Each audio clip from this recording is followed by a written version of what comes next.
Хәрби казанышлары өчен әлеге медальне узган елның октябрендә Истабарлар төркеме тапкан.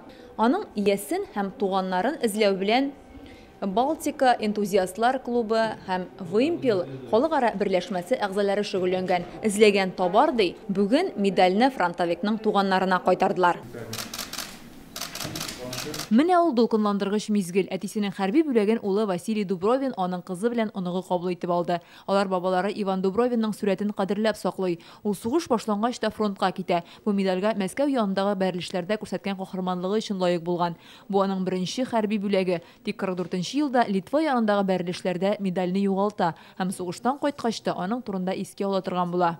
Раньше медали его смотрели, он говорит... Башка медальләрен карап утырганда көрсенеп, менә берсен сугышта югалтып калдырдым дия торган иде. Аның табылганына без бик шатбыз, үзебезгә насыйп булган икән. Иван Дубровин тумышы белән Орча районыннан. Сугышка киткәндә аңа 27 яшь була. 1941 елдан Көнбатыш фронтта сугыша. 31 автомобиль ротасында машина йөртә. Кёнигсбергка кадәр барып җитә. 46 елның 20 мартында Казанга кайта. Өйләнә, 6 бала үстерә. Алар барысы да исән-сау. Эстабарларга рәхмәт әйтәләр. Наши коллеги из Литвы.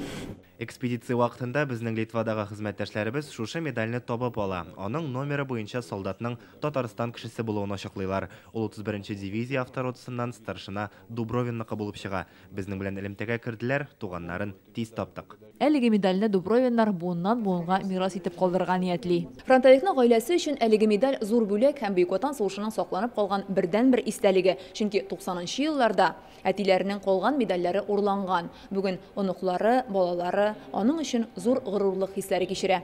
Фәрүзә Мәҗитова, Гадел Миндубаев, Яңа Гасыр каналы.